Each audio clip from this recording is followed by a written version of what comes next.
क्या आपने कभी सोचा है कि आपके सामने घूमने वाले कुत्ते, बिल्ली, गधे और ऊंट आपके गुजरे हुए पूर्वज हो सकते हैं? आपके गुजरे हुए माता पिता हो सकते हैं, आपके दोस्त हो सकते हैं, आपके रिश्तेदार हो सकते हैं। चौंकिए मत और गहराई से सोचिए। क्या आप जानते हैं पूरी पृथ्वी की आबादी से 20 गुना ज्यादा भूत प्रेत इस पृथ्वी पर है? क्या आपको मालूम है कि कुत्ता, गधा, सांप, बिच्छू बनकर आज जो कष्ट उठा रहे हैं, ये जानवर भी कभी हम सब की तरह मनुष्य रहे होंगे? जी हां, साधारण मनुष्य से लेकर बड़े बड़े अधिकारी, मंत्री, यहां तक प्रधानमंत्री भी रहे होंगे। दोस्तों, यह 100% सत्य है कि आज जो अन्य प्राणियों, कुत्ता, गधा, सूअर, घोड़ा, बिल्ली, मच्छर, मक्खी की जूनियां भोत रहे हैं, वे कभी मनुष्य थे। अब आपके मन में यह संदेह हो रहा होगा कि ये फिर से आज मनुष्य क्यों नहीं हैं? लेकिन हम आपको बता दें कि इन्होंने एक ऐसी गलती कर दी जिसको धर्मराज भी क्षमा नहीं करता। जो गलती भूत प्रेत, कुत्ता, बिल्ली, गधा बनने वालों ने कर दी, वो आप मत कर देना। क्या है वो गलती? दोस्तों, आप सबने यह तो सुना ही होगा कि कोई वस्तु जो लाभदायक होती है, परंतु उसके गलत इस्तेमाल से वह नुकसानदायक भी हो सकती है। कुछ ऐसे ही सही वस्तुओं का गलत इस्तेमाल इन प्राणियों ने कर दिया जो समायोग्य नहीं है। आप सभी को मालूम है कि भक्ति करना अनिवार्य है, परंतु यहां हम कहेंगे कि भक्ति करना बहुत ही अनिवार्य है। भक्ति से ही हमें हर प्रकार के लाभ मिलते हैं, और अगर भक्ति ही नहीं की तो हानि भी हो सकती है, अनेकों पाप भोगने पड़ सकते हैं। आप सभी ये सोचते हैं कि आप जो भक्ति करते हैं, इससे आपको केवल लाभ मिलेगा, आपकी मनोकामना पूरी होगी, आपको सुख मिलेगा, प्रभु का प्रेम मिलेगा, स्वर्ग में निवास होगा या परमात्मा प्राप्ति होगी। लेकिन क्या आपने कभी यह सोचा है कि इससे आपको नुकसान कितना बड़ा होगा? आपके मंदिर जाने से, मस्जिद, चर्च जाने से आपको क्या नुकसान हो रहा है? जरा गौर कीजिए कि आप इतनी भक्ति, साधना, व्रत, उपासना भी कर रहे हैं, फिर भी आपको नुकसान क्यों हो रहा है? आप दानी हैं, महादानी हैं, आप हिंदू हैं, मुस्लिम हैं, लाखों लोगों को खाना खिलाते हैं, गरीबों को कपड़ा बांटते हैं, पर आपको यह जानकर बहुत आश्चर्य होगा कि यह सब व्यर्थ है। इससे परमात्मा प्राप्ति नहीं होगी, इससे लाभ नहीं मिल सकते। इस समय आप सबके मन में एक ही प्रश्न होगा कि आखिर क्यों? दोस्तों, आखिर हम भक्ति तो इसलिए करते हैं ताकि हमें लाभ मिले, हमारे कष्ट दूर हो, हमें सुख प्राप्ति हो, हमारी गति हो। परंतु जब यही सारे लाभ हमें नहीं मिलेंगे तो भला इस भक्ति साधना का क्या लाभ? अर्थात ये साधना बिल्कुल व्यर्थ है। क्या फायदा ऐसी भक्ति का? अब हम आपको बताते हैं कि हमारी भक्ति साधना व्यर्थ क्यों है। दरअसल आज जो भक्ति हम करते हैं, चाहे कितनी ही कठिन हो, किसी भी धर्म की हो, वो शास्त्र विरुद्ध है, और शास्त्र विरुद्ध होने के कारण वो व्यर्थ है। जो शास्त्र विरुद्ध भक्ति करता है, उसको किसी भी प्रकार का लाभ या सुख प्राप्त नहीं होता, अर्थात घोर कष्ट होता है। वर्तमान समय में जितने भी पंथ हैं, वो गलत भक्ति करवा रहे हैं, जिनके कारण हमारे पूर्वज भक्ति करते हुए भी भूत बन गए, कुत्ते, गधे बन गए। ये वही हैं जिन्होंने सत्य भक्ति नहीं की। ये वही हैं जो शास्त्र विरुद्ध मनमाना आचरण करते रहे और अपना मनुष्य जन्म व्यर्थ कर गए, और यही इनकी सबसे बड़ी भूल है। इसे धर्मराज भी क्षमा नहीं कर सकता, और भूत प्रेत, कुत्ते, गधे, कीड़े मकोड़े बनकर उन्हें सजा देता है। सत्य भक्ति न करने की नरक में अलग सजा और अन्य प्राणियों की सूनी में अलग सजा दी जाती है। दोस्तों, यदि आप एक कुत्ते का जीवन देखेंगे तो उसके कष्टों को देखकर आप कांप उठेंगे।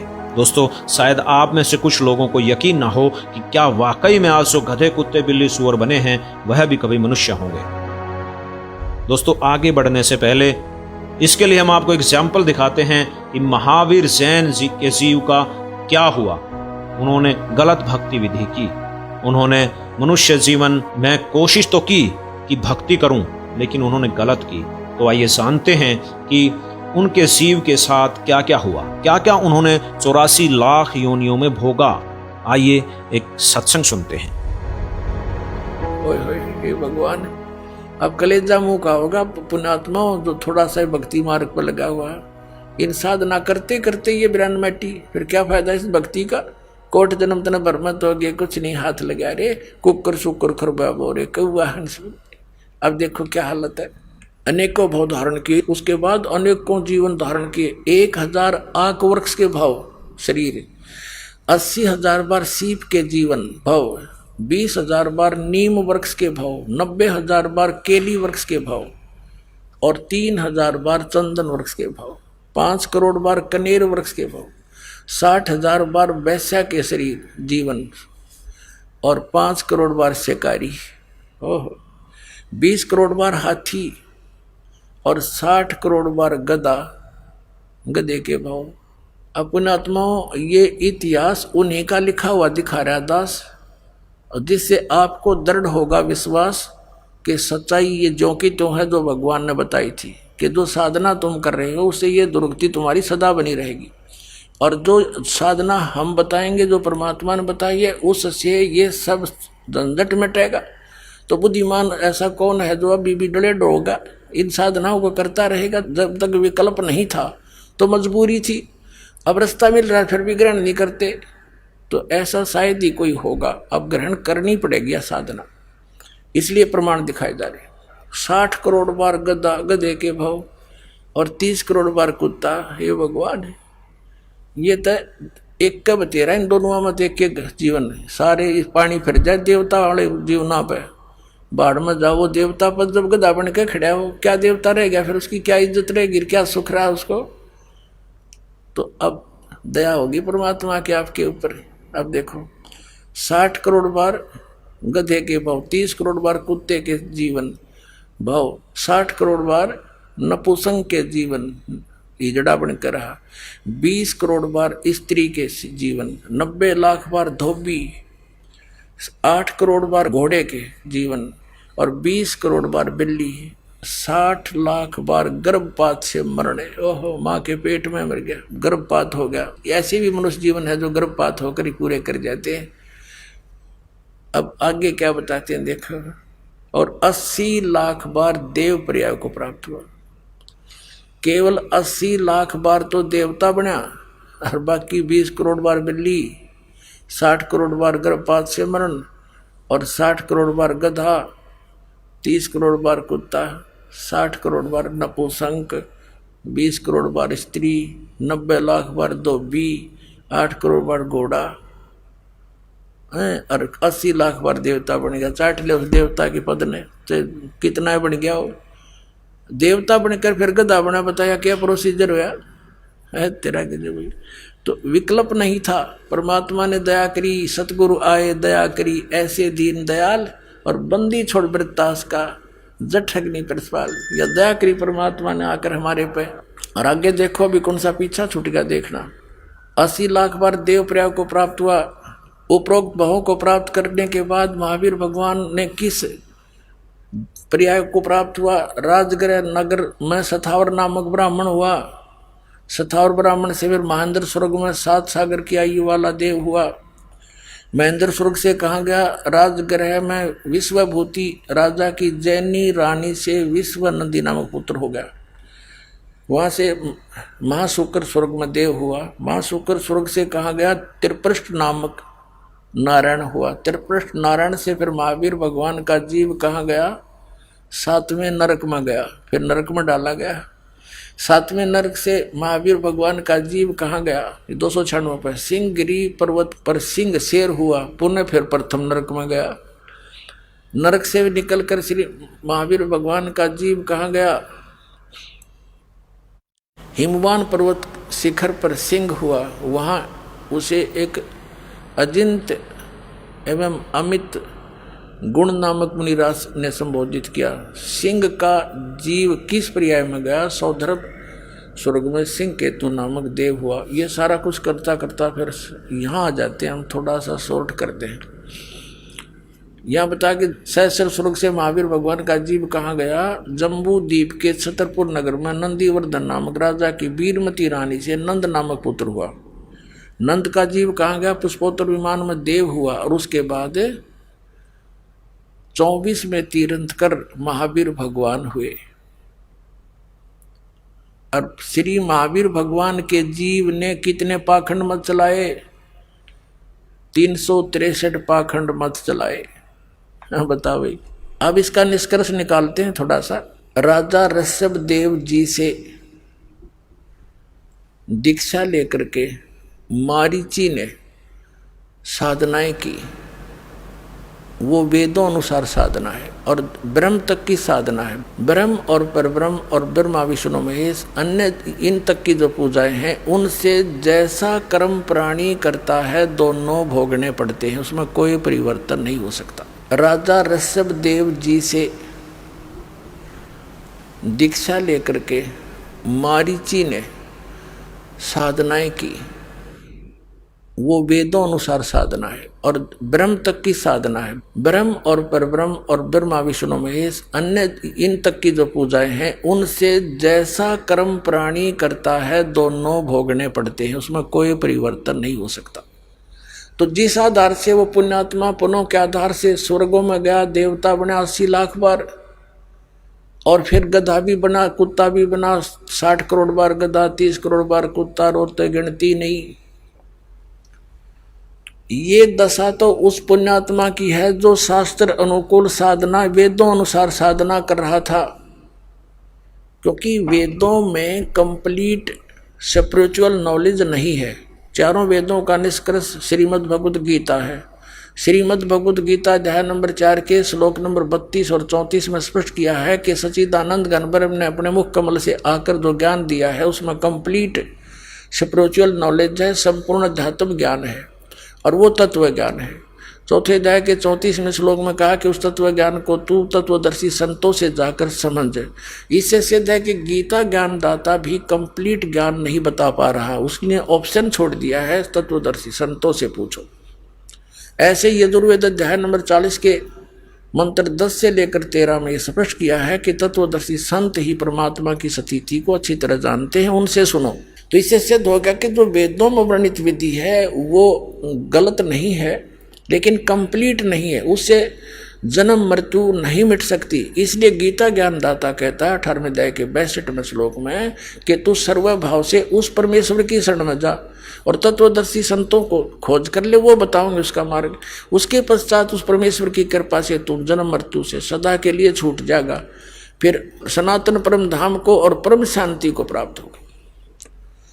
तो पुण्यात्मा, ब्रह्म साधना करने वाले मारीची के विधिवत साधक के ये ऐसी हालत हुई और आगे वही जीव महावीर जैन कहलाया, जो जैन धर्म का अंतिम आज तक का और 24 में तीर्थंकर हैं। उसने ना तो कोई गुरु धारण किया, उसके इतिहास में लिखा है, अपने आप हठ योग करके जैसा भी उसने अपनी साधना की, उसके बाद अपने अनुभव से 363 पाखंड मत बकवाद पंथ चला दिए।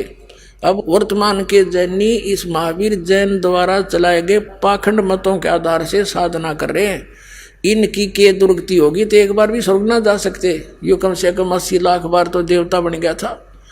तो दास का उद्देश्य किसी की क्रिटिसाइज करना नहीं है, आपको ये दिखा रहे हैं कि आप जी विष खा रहे हो, इस विष को त्याग कर अमृत खा लो, आपका मोक्ष होगा, आपके बच्चों को भी सुख होगा। साधना गलत कर रहे हो। अब क्या बताते हैं, कोट जन्म तन भरमत हो गए, कुछ नहीं हाथ लगा रे, और कुकर सुकर खरबा बोरे कौआ हंस बगारे। कोटि जन्म तू राजा की, ना मिटी न मन की आशा, भिक्षुकों का दर दर घूम लिया, ये मिला ना निर्गुण रासा।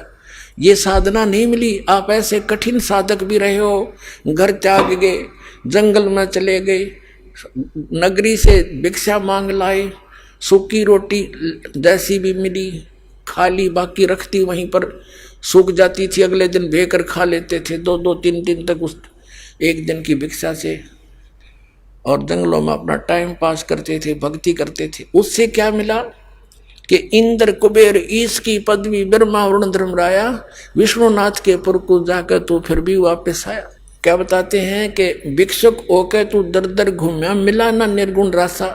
ये साधना ना मिलने से, सच्ची साधना ना मिलने से तू ऐसी कठिन साधना करके भी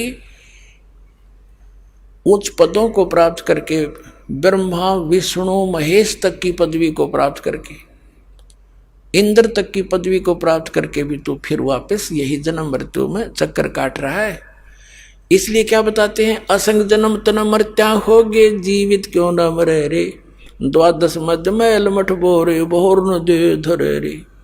अभी तक 10वें द्वार पे जोर दे रखा था कि 10वां द्वार पार कर गया बस मुक्ति हो जाती। 10वां द्वार तो इस ब्रह्मांड के अंदर ही रह लेता है, इससे बाहर नहीं, जन्म मृत्यु से बाहर नहीं होता।